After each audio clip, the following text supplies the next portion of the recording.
How can you punish me for? How can you punish me for? How can you punish me for? How can... എന്തോന്ന് judge ഏ നീ പോയില്ലേ? എവിടെ പോയില്ലേന്ന് എന്തോ നിനക്ക് ഉറക്കത്തിൽ തന്നെ പിച്ച് മനുഷ്യനെ പിച്ച് ഭയം പറന്ന് പേടിപ്പിക്കണ ഞാൻ സ്വപ്നം കണ്ടടി. ജഡ്ജി കോടതി പിള്ളേരൊക്കെ പോയാ? പിള്ളേരോടെ പോയ അയ്യോ വല്ലാത്തൊരു സ്വപ്നം തന്നെ കേട്ടാ. അതിപ്പോ ആദ്യത്തെ സംഭവം ഒന്നുമല്ലല്ലേ. എന്ത് സ്വപ്നം കണ്ടത്? കോടതിയിൽ ജഡ്ജി കോടതിയിൽ ജഡ്ജിയാ നിങ്ങള്? നമ്മുടെ വിവാഹമോചനം സ്വപ്നം കണ്ട്. അയ്യോ സ്വപ്നത്തിലെങ്കിലും രക്ഷപ്പെടുവോ ഞാൻ? ഓടി നമ്മളവരെ മോളെ.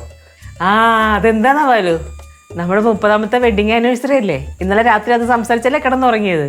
അതായിരിക്കും കണ്ടത്. പറയുമ്പോ നമ്മളെ വെഡിങ് ആനിവേഴ്സറി ആണല്ലോ. അവരൊന്നും വരൂലേ? പിന്നെ എല്ലാരും ഇപ്പൊ എത്തും. പെട്ടെന്ന് കുളിച്ച് റെഡിയായി അമ്പലത്തിൽ പോയിട്ട് വാ. ഓ ഞാൻ ഒറ്റയ്ക്ക്, നീ കൂടെ പാടി. പിന്നെ ഇവിടെ ഒത്തിരി പണിയുണ്ടെന്ന് അറിയാം അടുക്കളയിൽ. എല്ലാരും പറയുമ്പോൾ ഫുഡൊക്കെ കൊടുക്കണ്ടേ? ഞാൻ കാര്യം പറയാം.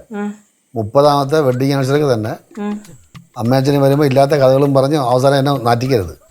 മര്യാദക്ക് എന്നാ നാറ്റിക്കില്ല. മര്യാദയോട് കാണിച്ചാൽ നാറ്റിക്കേണ്ടി വരും.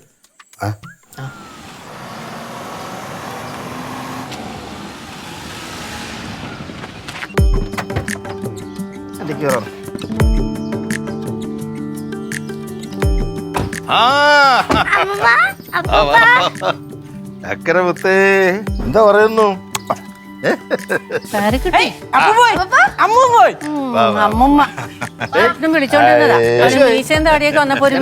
കണ്ടില്ലേടേ നീ?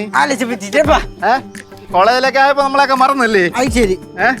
പിന്നെ എന്തൊക്കെയുണ്ട് വിശേഷം? അടുത്തൊക്കെ നന്നായിട്ട് പോകുന്നുണ്ടല്ലേ? അതൊക്കെ അതിന്റെ പാട്ടിന് എങ്ങനെയാണ് നന്നായിട്ട് പോണപ്പൂപ്പ. യാത്രയൊക്കെ ഉണ്ടായിരുന്നു? സുഖകരമായിരുന്നു. ഈ മഴ ഒഴിച്ചാൽ. മഴ ചാർന്നു. എന്ത് എല്ലാരും ഓ സുഖടി.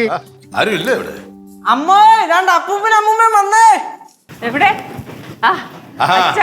നീലുവേ അമ്മ ചേച്ചി ചേട്ടാ കൂട്ടമ്പിള്ള എവിടെ? വരും. അവനെവിടെ? ബാലു? അയ്യോ ബാലുലാരും ഒന്നും പറയണ്ട. അമ്പലത്തിൽ പോയി വന്നിട്ട് പിന്നെ ഒരു മുങ്ങല് മുങ്ങിയതാ. എവിടെയാവോ? അവന്റെ കാര്യം അല്ലല്ലോ അങ്ങനെയാണല്ലോ. നിന്നെടുത്ത് കാണത്തില്ല അവനെ. ഞങ്ങൾ എപ്പോ വന്നാലും അവനെ ഇവിടെ കാണാൻ. അതെ ആ കുഞ്ഞെന്തേടി? കുഞ്ഞ് ഇത്ര നേരം കളിച്ചും ചിരിച്ചും നടക്കുവായിരുന്നു. ഇപ്പൊ ഉറങ്ങി. അതിനെ ഉറക്കി കിടത്തിന്ന് പറഞ്ഞാൽ മതിയല്ലോ അവക്ക് ഒരുങ്ങാൻ വേണ്ടിട്ട്. പിന്നെ നിന്റെ ചെറുക്കനെവിടെ? അവനെവിടെ? അടുത്ത മാസം വരുമായിരിക്കും. തിരക്കാണല്ലോ ജോലിയുടെ ഒക്കെ. അല്ല മോളെ, ഈ ഇതെന്ത് പ്രമാണിച്ച നിങ്ങൾ ഈ 30ാമത് വാർഷികം എന്നൊക്കെ പറഞ്ഞ കല്യാണം ഇതൊക്കെ എവിടെയായിരുന്നു? നാട്ടിൽ ഇതെനിക്ക് ഇതിനകത്ത് ഒരു പങ്കുമില്ല. ഈ പിള്ളേരുടെ പണിയാ. ഇത് നിങ്ങളെല്ലാം കൂടി മൂച്ചു കൂട്ടിയാണ് ഇത് ഒപ്പിച്ചു വെച്ചത്. ഇത് ഇവളാണ് ഇതിന്റെ പിറകില്. പൂപ്പ ഇപ്പൊ ഈ കല്യാണമൊക്കെ റീക്രിയേറ്റ് ചെയ്യുന്ന ട്രെൻഡിങ് ആണ്. അപ്പൊ നമ്മള് നമ്മുടെ സന്തോഷത്തിന് അല്ല നമുക്ക് അപ്പൂപ്പന്റെ അമ്മൂമ്മയുടെയും 60ാമത്തെ വെഡിങ് ആനിവേഴ്സറി വലിയൊരു കെങ്കി. അവൻ ഇപ്പോഴേ തുടങ്ങിയിരിക്കുന്നു. അല്ല ശങ്കരനെ വരുന്നോട്ടെ എവിടെ? നമ്മളിവിടെ വണ്ടിയിലുണ്ടായിരുന്നു. വാഴക്കാലം എത്തിയപ്പോഴ് വണ്ടിയിൽ ഇറങ്ങണമെന്ന് പറഞ്ഞു ഞങ്ങൾ ഇറക്കി വിട്ടു. അതും തെറ്റി. അവന്റെ കാര്യം അങ്ങനെയാണല്ലോ. കണ്ണ് അടച്ചുറക്കുന്നതിന് മുമ്പ് ഇതിനെ പോയി കാണത്തില്ല. മായയാന്ന് തോന്നുന്നു.